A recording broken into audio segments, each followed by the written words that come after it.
welcome back to your Dominate Your Dynasty series. And here we are. We're still on position changes. I did forget one step. You're going to want to do this. You're going to want to get your guy to motivator, your coach to motivator. And then make sure it says that in the bottom left. Now, this would be good to do before position changes, but as long as you do it before training results, you'll be fine.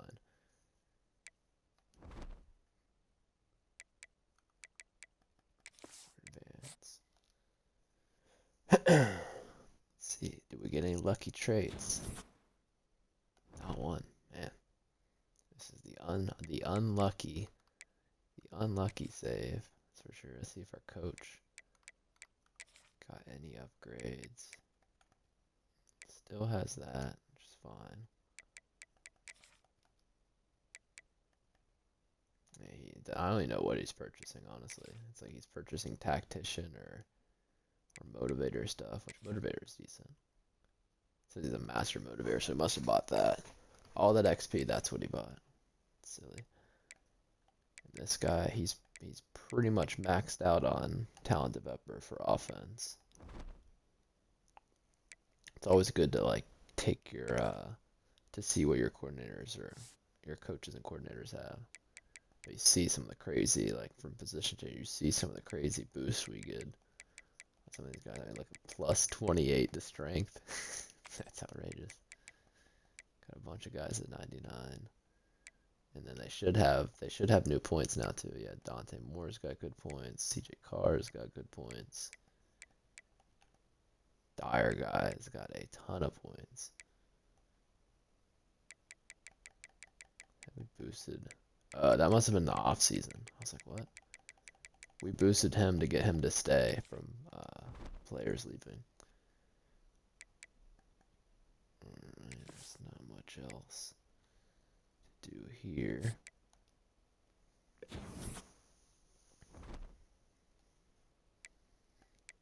We're still an FPS independent. One thing I did say before, you could like, because UConn's a 3-star. We could move them out, and that might bump our conference prestige up. So we're gonna do that.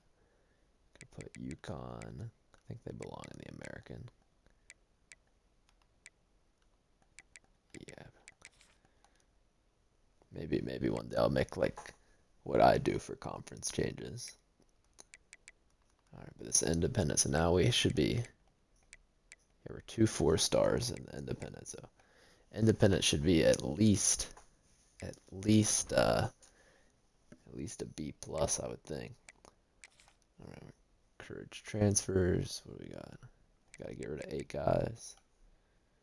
Basically anyone with a normal trait is gonna be gone at this point. We're at that level of team. Impact guys can stay.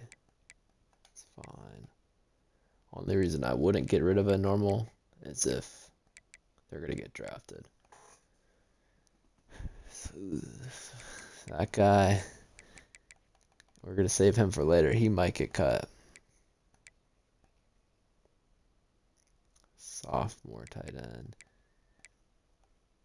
Stewart guy should get drafted. Or he's gonna be right in the borderline, but we're gonna hope. But this Hauser guy, yeah, he's gone. You can upgrade him to C. Maybe you'll change your mind. You see him and it gets to a high overall, but tight ends are like the worst to upgrade to. It's like they need so many categories to be good. You see, we're pretty much maxed out. And a lot of the tight end categories seem glitched. Like you see, like he's maxed out and his awareness is 83.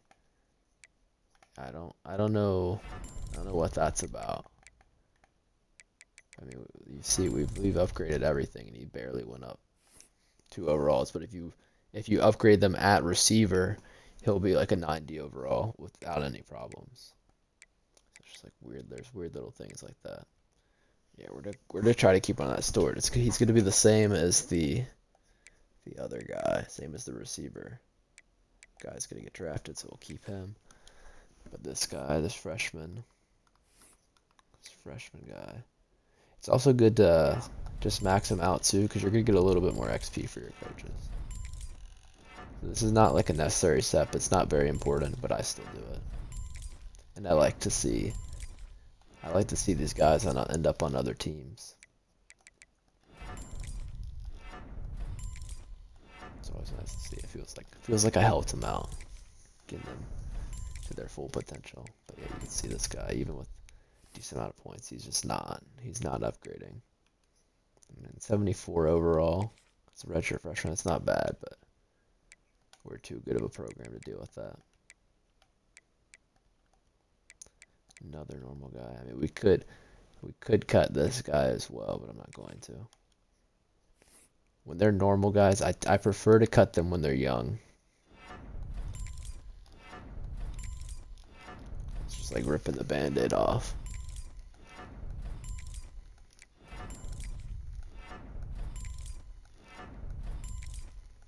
I mean, this guy's not bad.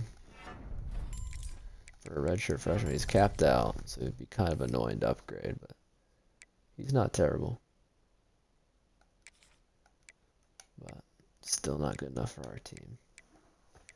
You gotta be at least an impact to stay on our team at this stage. Like this guy, you're a junior and you're a 71 overall, a redshirt junior, like, it's just not gonna happen.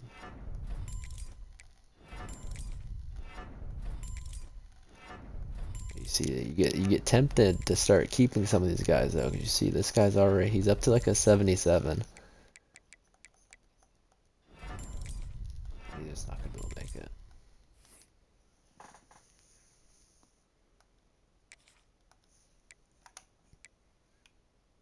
Alright, we need to cut 4 more.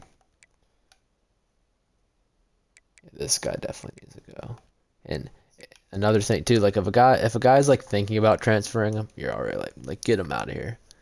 We don't need guys bringing down team morale because they're talking like they're gonna transfer, especially when they're like a 55 overall. It's like, dude, just deal with it. You're never gonna touch the field. Got a goofy name too.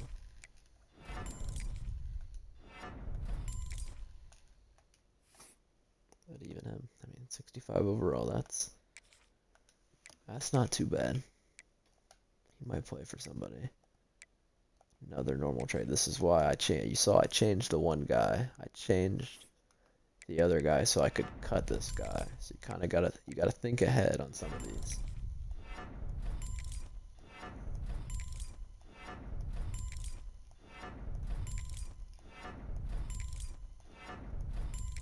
And this guy might get to. He might get to like an 80 overall. Not quite. Not quite. 79. That's not bad at all. But he's still getting cut. Because he's actually kind of fast too, 83 speed. That guy was certainly not bad. This guy, you can see, I mean, he's a senior and he's no chance of getting drafted. He's got to go.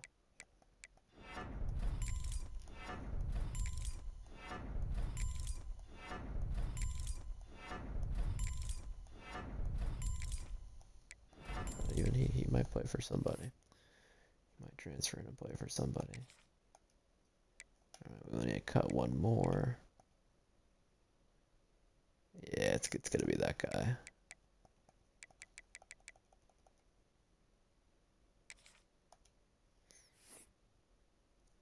Sorry, Joshua Franklin.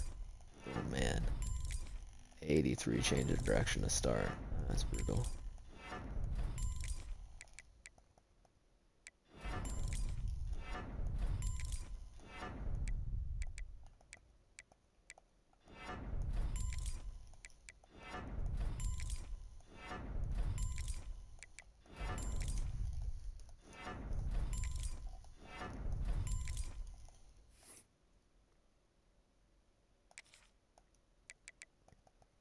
And like you could go further with this, like you could cut any more normal guys you have on the roster.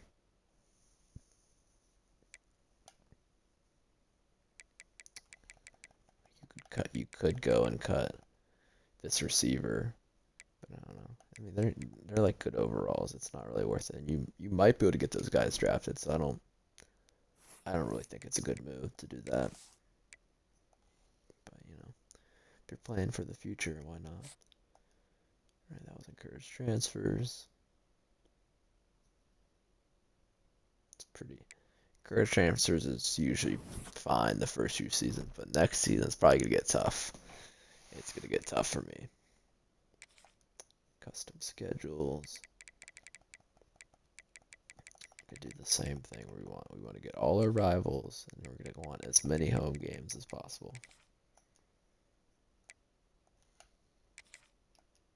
Interesting. Yeah, we don't have a choice with that one. That one's just gonna be an away game.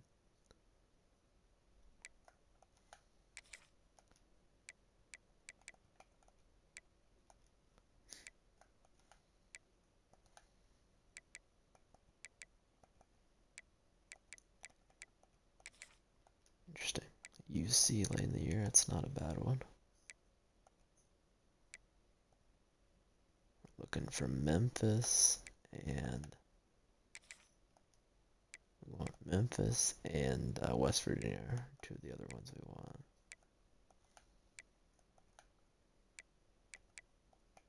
Oh, that's nice. Texas Tech's a 4-star to 78 overall. We like to see that.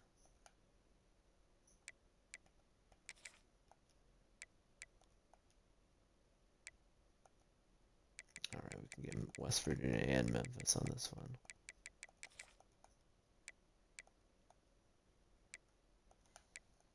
So I want.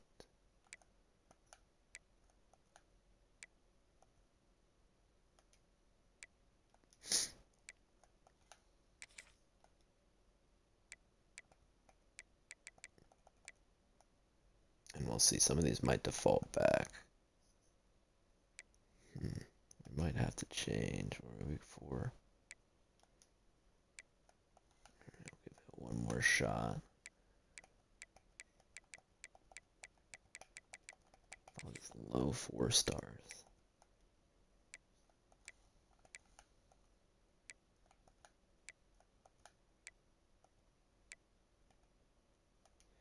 Yeah, we're to change this Memphis to West Virginia, and then we're gonna hope Memphis is available for week 3. Of course, they're not.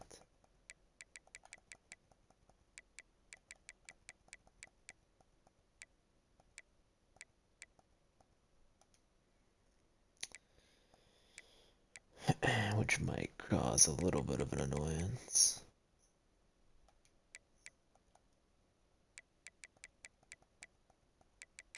Oh, there we go. That works. Week 4 is fine.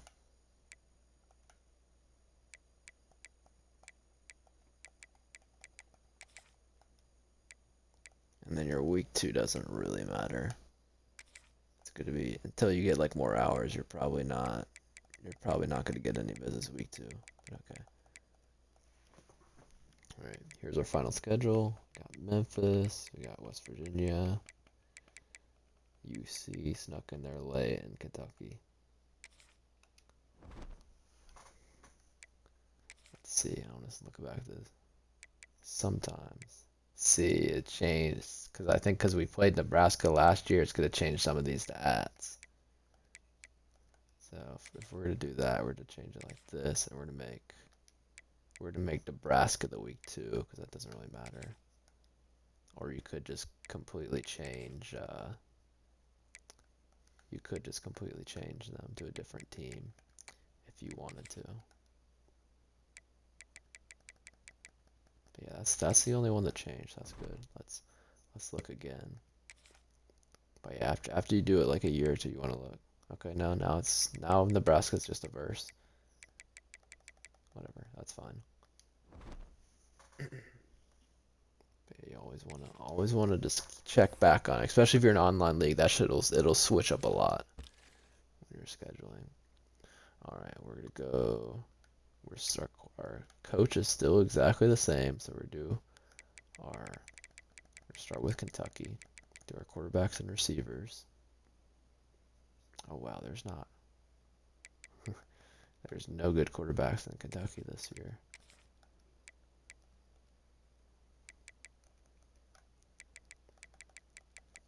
Let's see, you just never know what to expect from these classes. It's all, unless you're in California, Texas, and Florida, there are no guarantees you have any good players.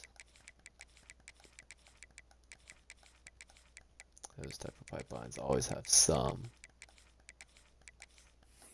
I think Georgia's a pretty good one too. Just gonna go through and click first one.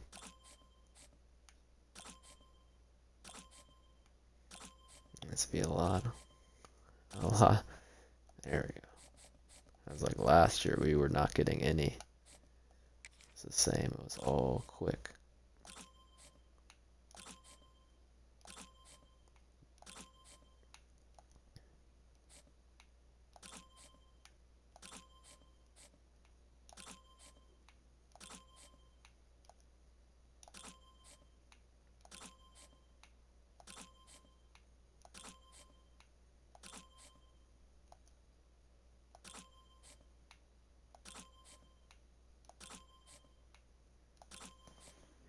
A lot of the same, just not a lot of good prospects, or even a lot showing. Like they very well might have nerfed how many guys you see. And it was pretty overpowered when you could see an entire board with the guys. Let's see how we're looking at receiver, and we're locked out playing style. Yeah. Not much you can do about that if you're simming. You could change my playbook. It's surprising that we had like 580, 89 overall receivers last year or something. Our QB was. I do remember he threw like 100 yards in one game, so just can't be helped. There's like a weird glitch if you're stuck in the board where you have to like go in and go out.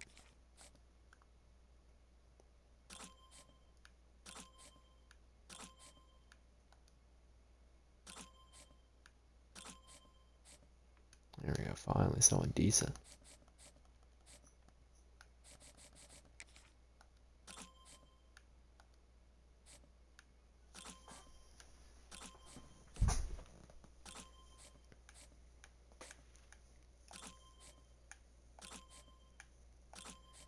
Don't worry, this will be a lot better next year.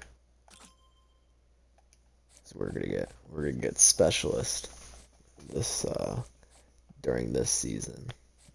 Then we'll get a lot more guys scouted, so we know the right guys to choose.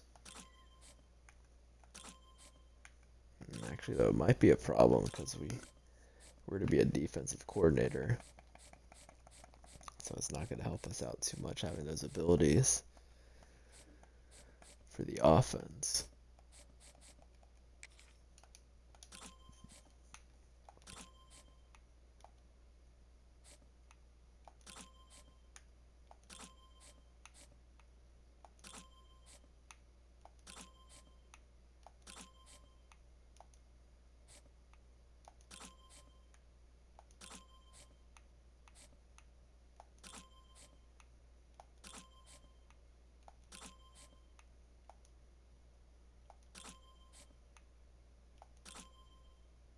Here we go, last one.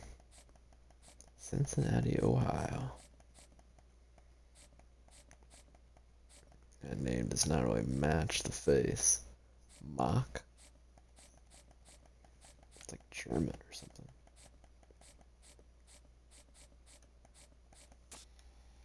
I don't know. I mean, I tried it yesterday. It was fine. It's honestly kind of weird how much it reminded me of Warzone, though. It's Warzone with tanks. And the buybacks are different.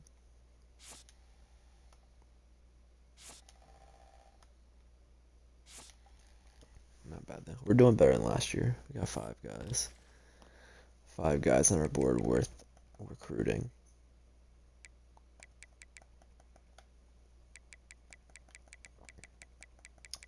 I could recruit tight ends as well, but I don't know. Honestly, probably the best strategy for bringing in tight ends is just to bring a receiver and convert them. It's not like last year either, where the tight ends are just all bigger. I mean, if I go here, I would look. I mean, 233. There's some big tight ends there. But 196. Like what? That's a receiver. 225. 205. Like these guys are receivers. So it's like, why wouldn't you just bring a, like, unless it's like a 5-star tight end, there's not really a reason to bring them in. Or if you just find and happen to find an elite or star dev guy, there's no reason to go out of your way to bring in tight ends this year. I gotta start paying attention. Make sure I don't go over. I mean, you can go down to 180, but I prefer just to have the little extra leeway at 90.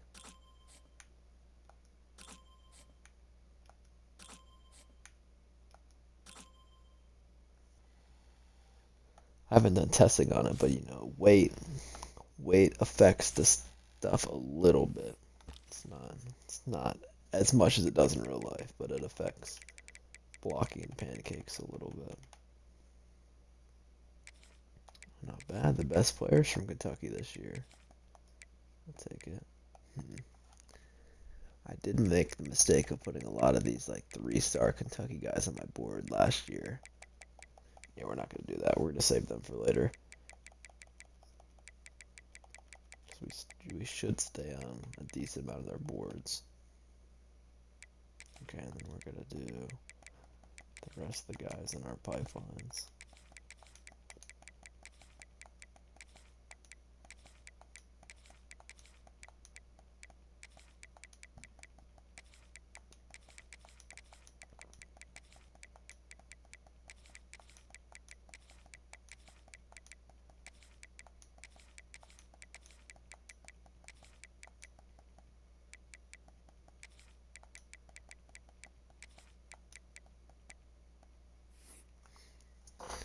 Alright. Then you know. Actually, let's look. Let's look right. Because last time I changed my board a little bit. Might be best to do. Make sure we go for all these Florida guys. We got a lot of edge rushers. We have no safeties though. Did we have any safeties in Miami? No. Got one corner in South Florida pipeline. So I think I'm gonna take this guy off. 1-star pipelines don't really do much. So yeah, don't take.